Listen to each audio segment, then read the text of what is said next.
So, kapag ako ay nag-grocery, so nilista ko talaga siya. Siyempre, para wala tayong makaligtaan or makalimutan na bilhin. Guys, magbayad na kami ni Ate Reyna. Naku guys, ang hagad ko na. So, nakakahagad pala mag-grocery. So, yung pinagbabang, ito yung binayad niyo sa akin.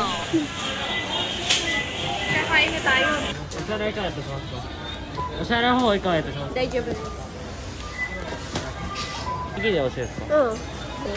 So, we're doing payment na guys. So, may machine sila dito sa cashier. So, ikaw mismo magbabayad ng kung ano yung pinag-groceryhan mo. So, di ba hindi nakaka-hassle? So, yan. Diyan mo lang lalagay yung paper money. So, yan. Lalabas na din dyan yung receipt. Tsaka lalabas din yung sukli mo kapag sukli ka. So, pindutin mo lang yung receipt para lumabas siya. And yung sukli mo, ayan, lumabas na nga. Tsaka yung receipt, ayan, lalabas na din siya. Ayan. Di ba hindi siya hassle, guys?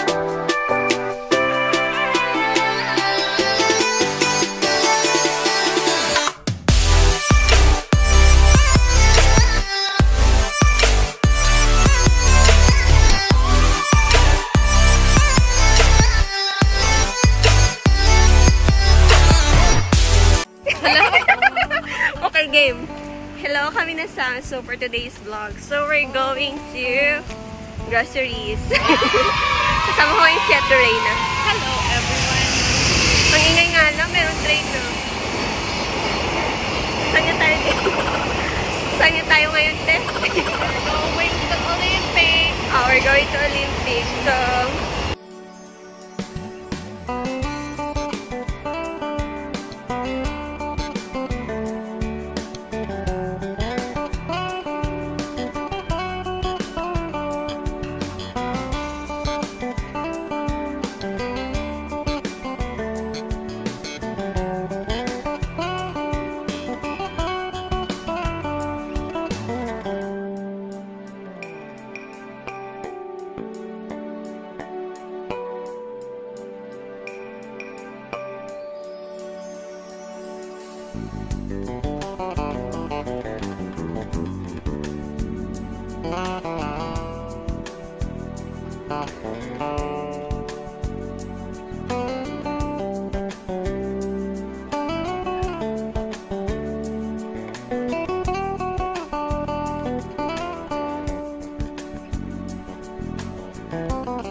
Malapit naman sa aming second stop na pamimilihan ng mga groceries.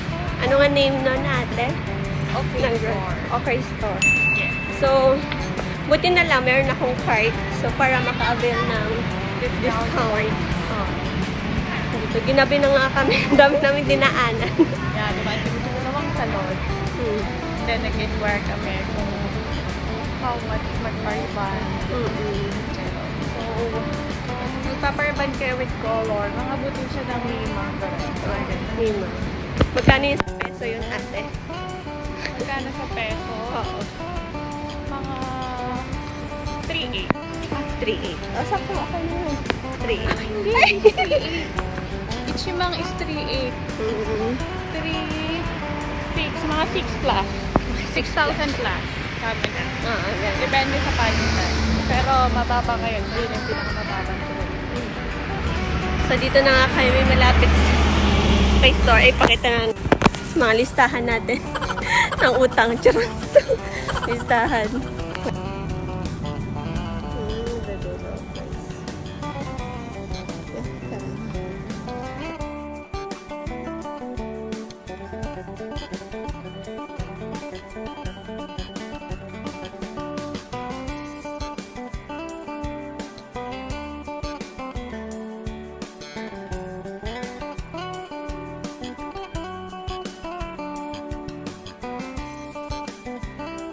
Kapag mag-grocery ka dito guys, sa OK Store sa Japan, so kapag gagamit ka ng cart, so ang ihulog mo lang dyan, papasok mo lang yung 100 yen dyan para makuha mo yung cart na yun.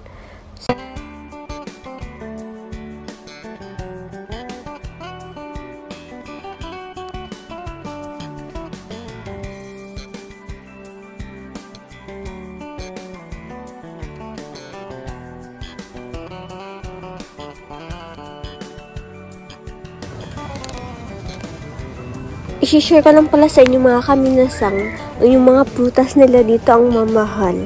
Yan yung pinakaan nila. Yung pinakamahal na bilihin dito sa groceries dito sa Japan. So, buti na lang meron akong parang listahan para din natin makalimutan yung mga bibilin. Ayan yung talong, di ba ang mahal? 290. Nakaano siya, nakabalot na siya. Ayan. 90 siya. So, kuha ako ng isa nito. At ito, tingnan nyo naman mga kaminasang, yung presyo ng kamatis, nasa 390. Pwede ng pang-ulam yan na karne na bilhin mo. Ganun talaga ang mahal dito ng mga prutas sa Japan.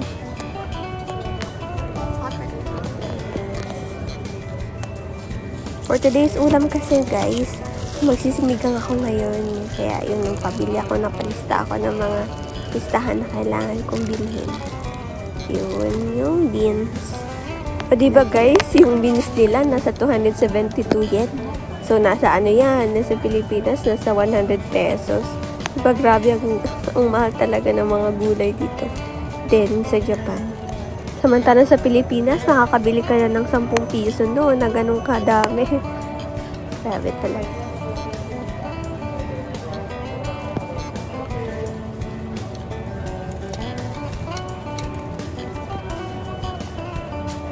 Dito sa OK Store, so meron din sila mga discounted na foods. Like, itong apple na to, so naka-discount na siya. Kasi malapit na siya ma-reject talaga. So, meron din silang yan, discounted na mga foods.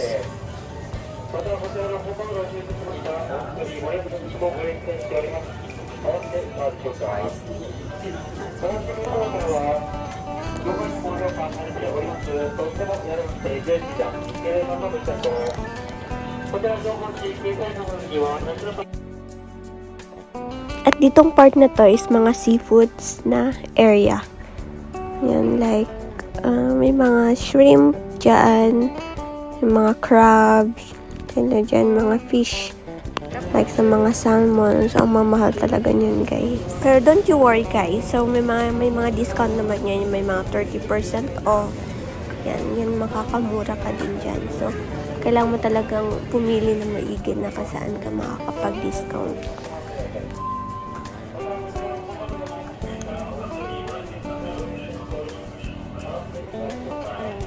Yun? Alin? Yung parsley? Parsley? Oo. Ano yun? Meron dito nun? Kaya. Say hi to Ate Reyna, guys. Ayan.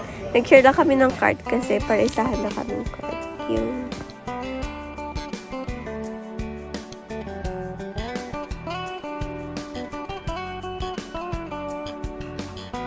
Guys, nakikita nyo ba yung presyo ng broccoli? Diba nasa 290? May plus tax pa yan. Diba grabe ang mahal talaga ng gulay nila dito. Pero dati mura na yan. Ngayon tumaas na. So, diba sa Pilipinas, makakabili ka lang ng 50 pesos na broccoli.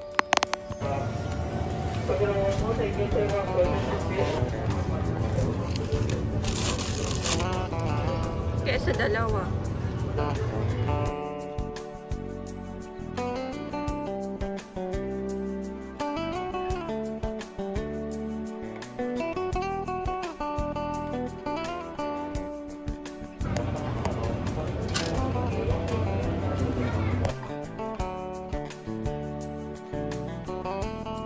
At bibili nga rin ako ng Fabcon nila dito guys. So ito yung mga nakahilerang mga Fabcons. Ang babango din ito. Ayan, pipili tayo. Ito yung napili ko, yung violet. Gusto ko i-try ito. First time ko lang ito. May try ngayon. So, kukunin na natin.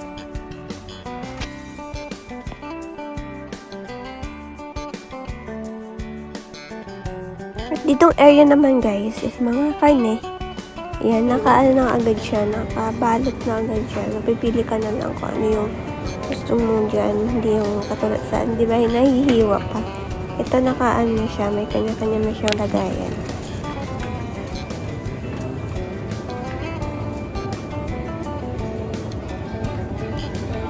So, bibili nga ako ng karne dito para sa sinigang ko. Ayan, pipila ko kung saan mas maganda at saka mura. Affordable lang. Ito ang mahal pa nito. Di ba ang mahal na niyan guys sa atin? Makakabili na tayong ganyang kadami ng 100 pesos. Ito na.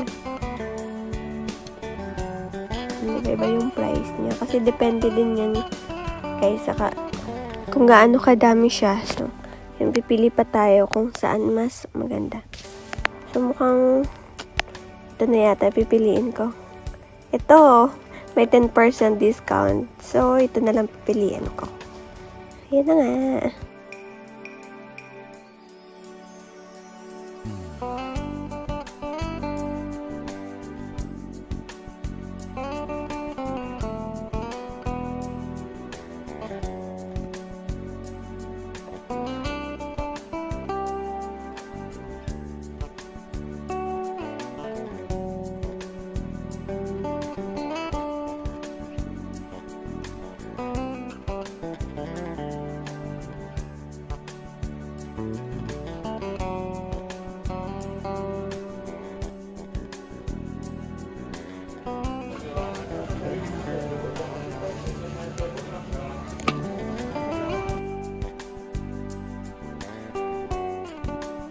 After natin nasa first floor, so punta na naman tayo dito sa second floor.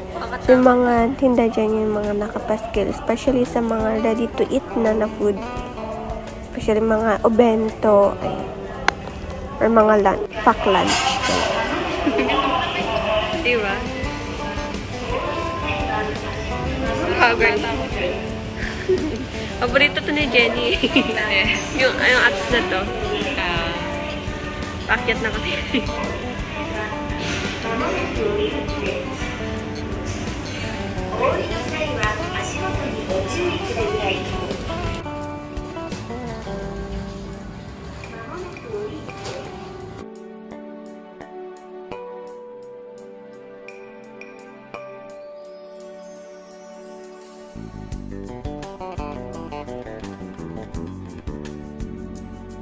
Bibila ko dito ng latte na matcha flavor. So, ito talaga yung favorite ko, guys. Matcha.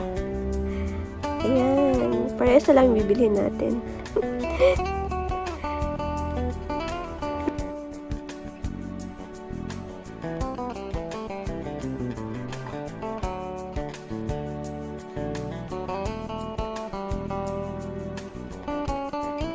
After that, so titignan muna natin yung nasa listahan natin kung ano pa yung mga nakalimutan natin. Ayun, mukhang kukompleto naman na. Okay, get ready for the cashier later. I-share ko sa inyo guys kung paano mo magbayad ng ikaw lang sa cashier. Kasi nasa machine siya, ikaw lang yung mag-click doon. At ikaw magbabayad sa mismong pinag-groceryhan mo. So, abangan nyo guys. Amazing yung machine nila.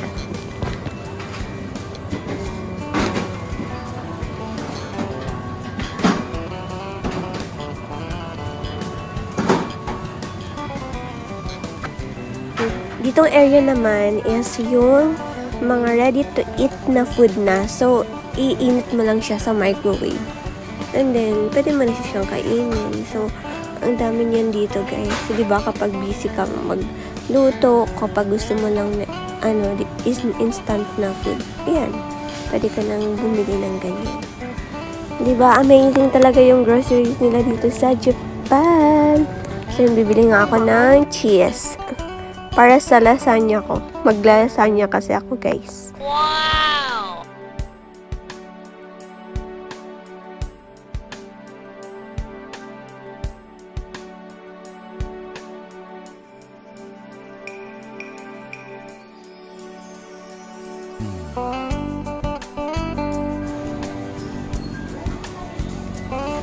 Ito nga pala yung sinasabi ko kanina guys, na ready to eat na food na siya. So, naka-pack lunch na siya. Ayan, pipili ka lang dyan. So, pag dito sa Japan, yung tawag nila dyan is obento. Ready to eat na food na siya. Ayan, pipili ka lang dyan. May mga chicken din. So, may mga parang kamote Q. Ganyan. Ang sasarap niyan, guys.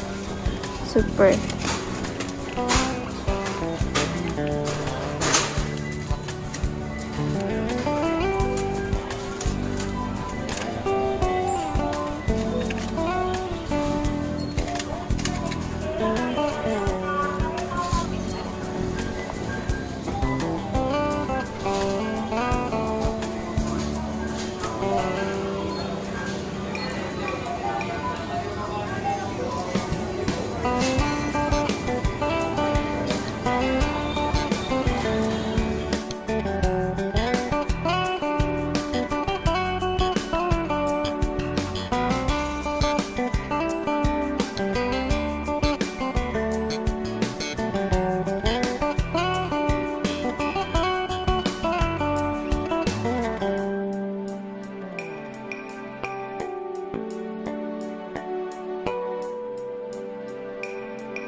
Finally guys, so we are here at cashier. So nagpipila lang nga kami. Yun na yung lahat ng pinamili ko at kay Ate Reyna sa baba. So binigyan na niya ako ng pera para ako daw magbayad sa kanya. Guys, magbayad na kami ni Ate Reyna.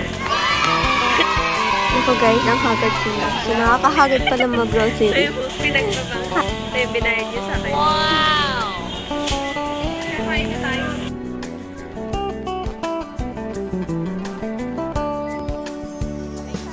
Ito pala yung card na yun guys, ipapunch lang nila. So, for discounted ka na, ganyan.